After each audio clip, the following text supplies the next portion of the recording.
संजय जी आखिर ये किस प्रकार का उदित राज का बयान है? वो इस प्रकार की बयानबाजी लगातार कर रहे हैं, बार बार कर रहे हैं। आज तक लोगों ने कई सवाल उठाए, लेकिन अब राम को लेकर के, राम मंदिर को लेकर के बयानबाजी होना कितना सही है? नहीं, मैं समझता हूँ राम को लेके कोई तो बात हो ही नहीं सकती है। राम मंदिर के ऊपर कोई बात हो ही नहीं सकती है। मैं ये कह रहा हूँ कि यदि कोई व्यक्ति, मुझे नहीं लग रहा कि भारत की धरती पर कोई राम का विरोध करता हो, राम के विचारों का विरोध करता हो, क्योंकि राम को मानने वाले हम सभी भारतीय लोग, और मैं समझता हूँ कि पूरा विश्व ही मानता है राम को। सब अलग अलग रूप में मानते होंगे साजिया जी, लेकिन किसी नेता का विचार, व्यक्तिगत कोई बयान है, उसका जवाब तो वो देंगे। मैं समझता हूँ कि मंदिर का कहीं कोई भारत में विरोध नहीं है, सभी उसका सम्मान कर रहे हैं, इंतजार कर रहे हैं मंदिर बने। मैं अपनी तरफ से ये बात कहना चाह रहा हूँ कि मंदिर बने, मैं तो कह रहा हूँ कि मस्जिद बने, मैं ये कह रहा हूँ गिरजाघर बने, गुरुद्वारा बने, उसके साथ हॉस्पिटल बने, स्कूल बने, ये सारी चीजें बने। सिर्फ एक मंदिर के नाम पर राजनीति करना मैं समझता हूँ उचित नहीं है। मंदिर है अपनी, लेकिन इस प्रकार के शब्द कांग्रेस नेता के और कांग्रेस का उस पर कुछ ना कहना कितना सही है कि 500 साल बाद एक बार फिर से मनुवाद वापस लौट रहा है? नहीं, मैं समझता हूँ कि मैं इसका बिल्कुल विरोध करना चाहता हूँ कि इस तरह के शब्दों का प्रयोग नहीं होना चाहिए। हाँ, राम का सम्मान है, राम का अपना घर वापसी है और देश उसका सम्मान करेगा, दीपावली मनाएगा, बिल्कुल प्रधानमंत्री जी ने भी अनुरोध किया है। लेकिन मैंने जो चीजें उसमें जोड़ी हैं कि वो चीजें भी साथ साथ होनी चाहिए। कहीं मंदिर के आड़ में, राम जी के आड़ में सत्ता पाकर ऐसा नहीं कि देश के हाथ में कटोरा पकड़ा दिया जाए, उस पर भी विचार करना चाहिए, ये मेरा मानना है। ठीक है, कटोरा नहीं पकड़ाना चाहिए राम के नाम पर, ऐसा क्यों कहा जा रहा है? देखिए शायद ये हर एक आदमी का अपना मत है। अगर कोई इतिहास में छेड़छाड़, उसको अगर रिपेयर करके कोई काम किया जा रहा है, अगर उसको लगता है कि ऐसी कोई चीज है, तो मुझे लगता है ये एक ओछी सोच का एक सबसे बड़ा प्रमाण है। विपक्ष जो जिस तरीके की बातें कर रहा है, अभी आमंत्रण ना मिलने पर जिसको आमंत्रण दिया वो नहीं आना चाहता है, तो ये आप देख रहे हो कि ये वाली कहावत है कि तू भी रानी मैं भी रानी, कौन भरेगा पानी, उस वाली तर्ज पे है कि ना विपक्ष को ऐसे चैन है ना वैसे चैन है। मुझे ऐसा लगता है कि अगर स्थिति को, अगर कोई पुराने किसी कालखंड में कोई छेड़छाड़ या कोई समस्या, कोई दिक्कत है, उसको रिपेयर करके अगर किसी चीज को सजाया जा रहा है। आप विकास की बात कर रहे हैं, देखिए विकास देश में कभी रुकता नहीं है। जिसकी जिस पार्टी की जैसी बिसात होती है वो वैसा ही काम करता है, और हम इस बहुत लंबे समय से देखते आ रहे हैं। जो मौजूदा सरकार है इसमें निश्चित तौर पर आरोप लगता है, क्योंकि जिम्मेदारी उसकी है। पूरे विश्व में भारत सबसे बड़ी जनसंख्या का देश बन चुका है। यहाँ सब धर्म को, सब जाति, सब चीजों को साथ साथ लेके चलना बहुत चुनौतीपूर्ण होता है। और मुझे लगता है कोई भी सरकार अपने कालखंड में कोई भी नकारात्मक ऐसा काम नहीं करना चाहती या नहीं करेगी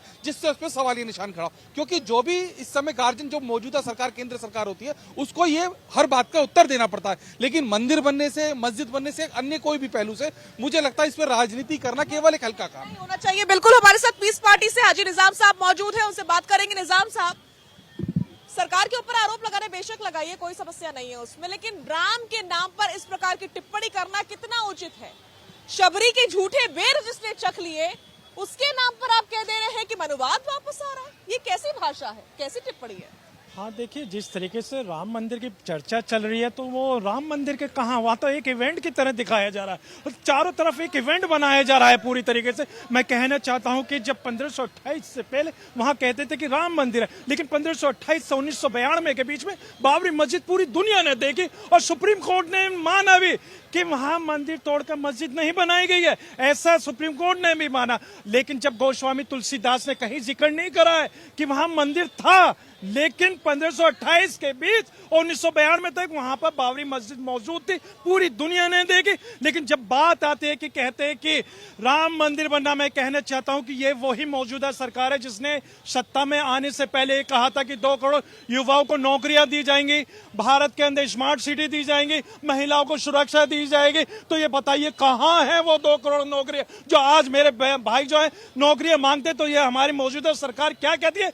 आत्मनिर्भर बनो, पकोड़े तलो। ये बताइए, हम लोग तो पकोड़े तलेंगे, लेकिन उनके बेटे जो है विदेश के अंदर जाकर अच्छी एजुकेशन प्राप्त करेंगे। लेकिन जब आम नागरिक का बच्चा कहता है कि मुझे एजुकेशन प्राप्त होने के बाद नौकरी चाहिए, तो उनके ऊपर लाठियां बाजती है।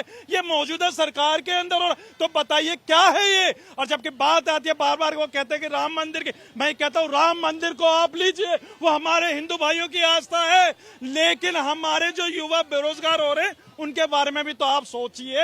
ये देश मांगता है रोजगार। रोजगार की बात कब होगी? जी, ये सवाल लगातार उठ रहा है, उठता ही जा रहा है और अब विपक्ष ही नहीं उठा रहा है, देश के जो युवा है वो भी ये सवाल पूछ रहे हैं कि आखिर बेरोजगारी की बात, साथ ही साथ महंगाई की बात कब होगी। देखिए, महंगाई और बेरोजगारी का मुद्दा एक तरफ जा चुका है। आज देश के अंदर पूरे मुद्दों से भटक कर सभी पार्टियां बात कर रही हैं। आज बात होती है 80-20 की। बात समझिए, 2024 की जो लड़ाई है, ये तैयारी उससे पहले जिस प्रकार से अब राम मंदिर बनने जा रहा है और उसकी वहां पर सभी लोग इनवाइट किए गए हैं। अब इंडिया गठबंधन जो विपक्षी पार्टियां हैं जिनको मुद्दे उठाने चाहिए थे, पर आज वो इस बात पर चर्चा कर रही है कि उन्हें उस मंदिर के आमंत्रण पर जाना चाहिए या नहीं जाना चाहिए।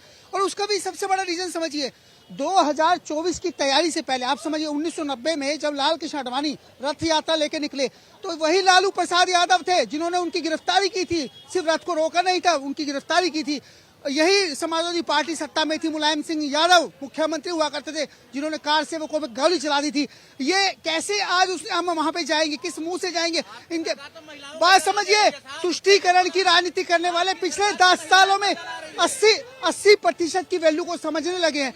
मुद्दा ये नहीं है, मुद्दा ये है कि आज उनको समझ आ चुका है कि अब जो लड़ाई चल रही है मुद्दों की लड़ाई नहीं है, अब लड़ाई है जो कि किस प्रकार से इस जो राम मंदिर बनने जा रहा है, ये 2024 के चुनावों में अहम भूमिका निभाने जा रहा है। इसमें पर विपक्षी आखिर किस बात को रखेंगे जनता के सामने, क्या वो जाएंगे या नहीं जाएंगे, ये सबसे बड़ा मुद्दा है इंडिया गठबंधन के साथ। ठीक है विष्णुप्रिया जी के वाकई विपक्ष के पास मुद्दे खत्म हो चुके हैं और इसीलिए अब राम मंदिर को लेकर के एक मुद्दा बिल्डअप किया जा रहा है, क्रिएट किया जा रहा है, पैदा किया जा रहा है, उस पर इस प्रकार की टिप्पणी की जा रही है ताकि कुछ तो बात हो भाई, कभी कहीं किसी तरीके से तो हम लाइमलाइट में आ जाए। क्या है, देखिए अभी भी जो आपने बोला, मुझे लगता है मुझे उसको दोहराने की भी जरूरत नहीं है, बिल्कुल एकदम सही बात है। और मुझे लगता है इतनी दिक्कत हो गई है विपक्ष को, वो अपना काम ही भूल गए। विपक्ष का काम सिर्फ विरोध करना नहीं होता है, पहली बात तो ये। और दूसरी चीज ये, अगर कुछ अच्छा हो रहा है तो आप उसमें साथ भी नहीं दे पा रहे हो। और बात अगर यहाँ रही राम मंदिर की, तो इतने वर्ष प्रतीक्षा करने के बाद जब राम मंदिर की स्थापना हो चुकी है, जब वहाँ की प्राण प्रतिष्ठा होने जा रही है, तब आप बोल रहे हो आपको बुलाया नहीं जा रहा है, आपको अब राम मंदिर में जाने के लिए बुलाया जाएगा।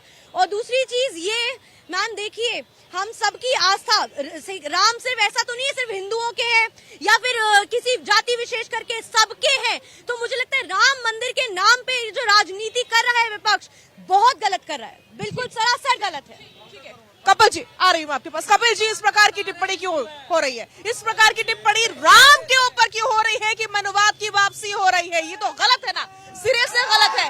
वो राम जिन्होंने समाज में कोई भेदभाव नहीं रखा, आज उनके नाम पर इस प्रकार की टिप्पणी, जिन्होंने शबरी को मां माना, उनके नाम पर इस प्रकार की टिप्पणी। मैडम, पहली बात तो यह है कि कोई राम के नाम पे कोई भी ऑब्जेक्शन किसी को नहीं है। राम सबके हैं, पूरे भारत देश के हैं। पूरे इस तरह की टिप्पणी क्यों? लेकिन टिप्पणी, आप ये चीज देख रहे हो कि ये जो प्रोग्राम बन रहा है ना, ऐसा लग रहा है कि जैसे बीजेपी पूरा क्रेडिट ले रही है राम मंदिर का। गलत है क्या? नहीं, कैसे लेगी madam? Supreme court of India ने डिसीजन दिया, बीजेपी ने थोड़ी मंदिर बनाया है, सुप्रीम कोर्ट ऑफ इंडिया ने। वो क्रेडिट ले रहे हैं तो क्या हम राम के ऊपर अभद्र टिप्पणियां करेंगे? किसी ने अभद्र टिप्पणी जो करी है उसका वो व्यक्तिगत विचार है और उसका ऑब्जेक्शन होना चाहिए।